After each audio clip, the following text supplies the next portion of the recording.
Hey, this is Kaufman is Alive YouTube channel. I look at comic books new and old, and today I'm looking at all the new comic books I got at the comic book shop today. Got start off with my DC comic, the only one I got from DC, Absolute Power #1. I got the Jim Lee cardstock cover. Got all the Justice League here. And DC does this thing that I don't like where they sell these cardstock covers at an extra dollar. So this comic was already $4.99. They add this cardstock cover to make it $5.99. They don't sell all the issues with the cardstock covers, so you can't find some with just the regular cover, and at least they do put the regular cover on the inside. I appreciate that. So you feel like at least you're kind of getting your money's worth as far as that goes. But I'm not a fan of that practice of charging an extra dollar for something a little bit extra in a book. I wish they just print one version of all the comic books. That would be nice, but that's not what they're gonna do. They need to sell more books, and multiple covers and variant covers is how they do it. I was on the fence about getting this comic book. Haven't really been on DC much lately, but I was flipping through it in the comic book shop, and the guy behind the counter said he thought it started off pretty strong, so I decided to check it out.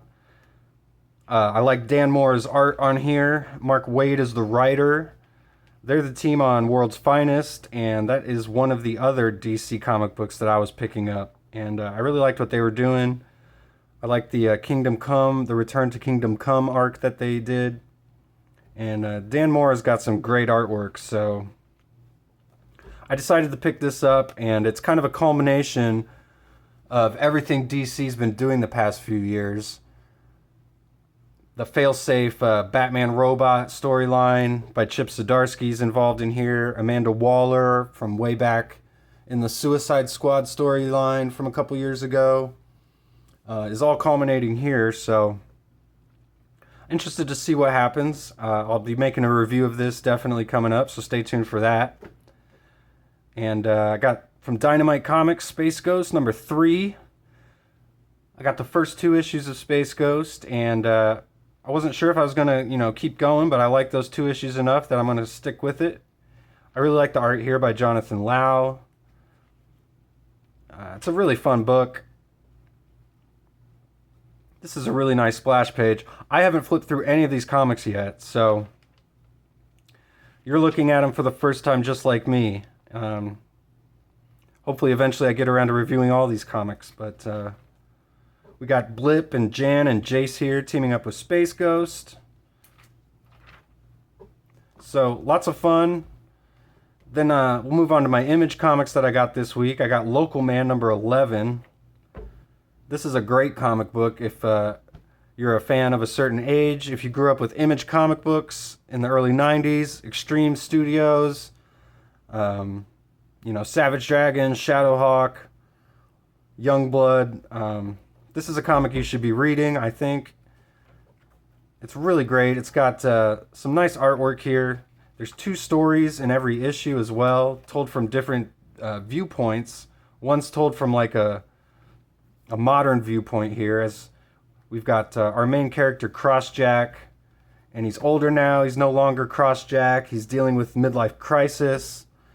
And then we've got the backup stories taking place back when he was Crossjack. So it's really fun stuff. I highly recommend this book. Then I got Scorch #31.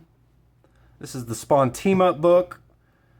I picked up every issue of this one so far, and Steven Segovia is the artist. I've really enjoyed his run on this book. John Layman's the writer.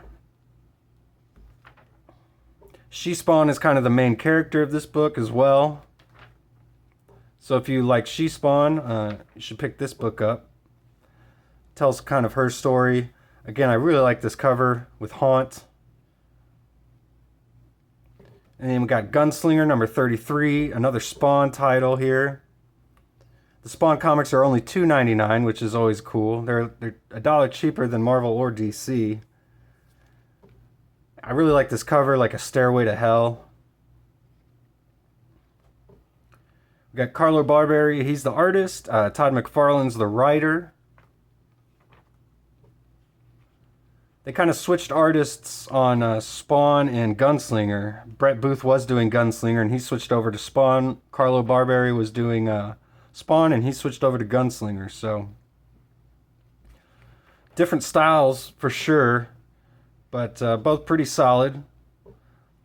I especially love Brett Booth's work on Gunslinger before this, and his work on Spawn now is really great. So the other Image comic I got this week was Savage Dragon number 271.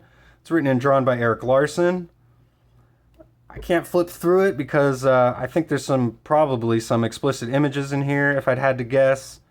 We've got Maxine trying to cover up here on the cover because we've got Fair Use Mickey Mouse after her.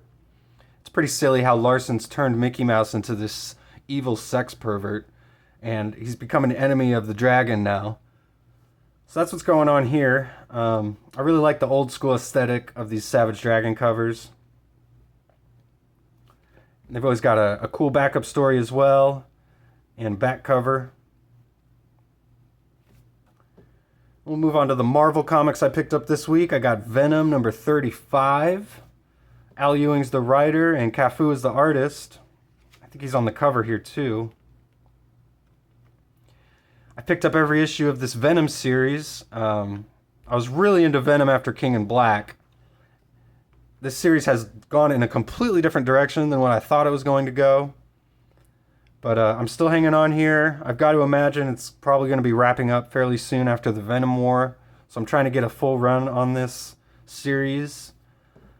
I really like this T-Rex Venom.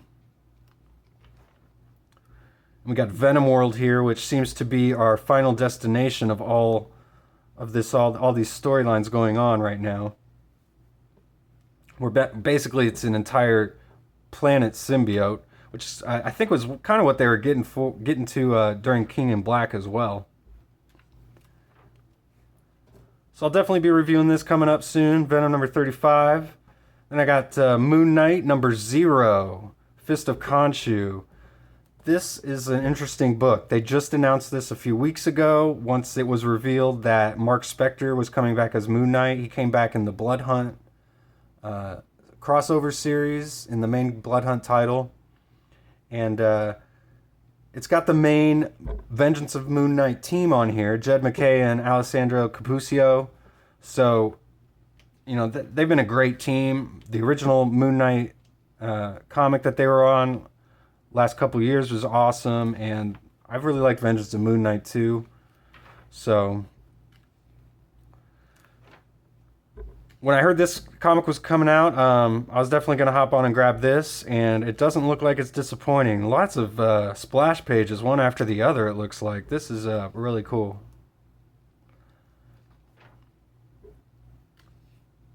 There's Moon Knight's back. Yeah, just splash page after splash page. This is not very typical for a Marvel comic. I'm really happy to see. This is really cool. So, yeah, I'd run out to your comic book store and grab this. This looks awesome. Moon Knight, Fist of Khonshu number 0. And they're calling it Legacy number 240. So it's technically a Legacy Moon Knight comic. And I also got this free Marvel Spotlight, spotlighting the new X-Men run that's about to start, the From the Ashes. So I haven't flipped through this yet. I'm excited to see what this is all about. So we get a letter from Tom Brevoort, who's the new creative director on X-Men. We get all the teams here. Get an interview here with Jed MacKay, who's writing X-Men. And Ryan Stegman is on art on X-Men here. It looks like we get some preview pages, which is really cool. This X-Men team is in Alaska, so this looks like their new base. We got Cyclops, Kid Omega, and Psylocke here. And we get some sketch pages, which is awesome. Always love seeing sketch pages. This is the Ryan Stegman artwork here. I like that they're using the old school X-Men logos for this as well. We got a Stephanie Phillips interview. She's doing the Phoenix series. Alessandro Miacolo's on art for this series. Looks really good. Get NYX, which is like a New Mutants kind of team-up book with Ms. Marvel. We got Laura, some other mutants here. Obviously, it takes place in New York. Got the new X-Force team with Deadpool. Get an interview with Gail Simone here. She's writing Uncanny X-Men. And we get some preview pages here from Uncanny X-Men. Rogue and Gambit. From what I've heard, I think Rogue is leading this team. This is David Marquez artwork here. We get some more sketch pages.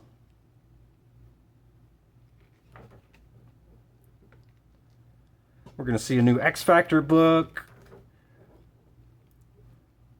We get an interview here with Evel Ewing. She's the first black woman to be writing an X-Men title. She's writing Exceptional X-Men, so it's almost kind of like a Generation X or New Mutants title again. And we get some preview pages here as well.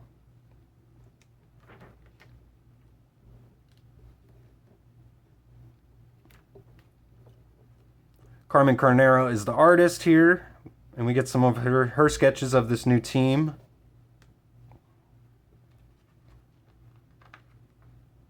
These new characters, there's Bronze, this is Axo, and Melee. So, and Kitty Pryde and Emma Frost, of course.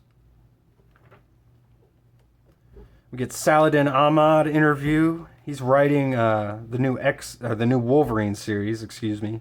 Martin Coccolo's on art. We get some of his preview pages. I've already seen a couple of these and images. They look really good. And we get the teams, the lineups here. This is nice. I like this. To Me, My X-Men.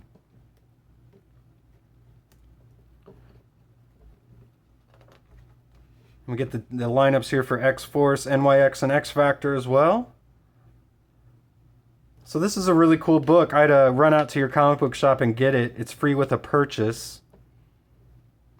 I'd run out and get it before they run out because it's pretty cool. It's got a lot of information if you're a fan of X-Men. If you're not a fan of X-Men, obviously don't bother. Looks like we're getting a Sentinels story here. That's kind of neat. And we're getting a Storm title too, so those are all the comic books I picked up today. Thanks for watching the video. Go check out my channel. I post daily comic book reviews. Thanks for subscribing. If you haven't yet, please do. And I will see you on the next video.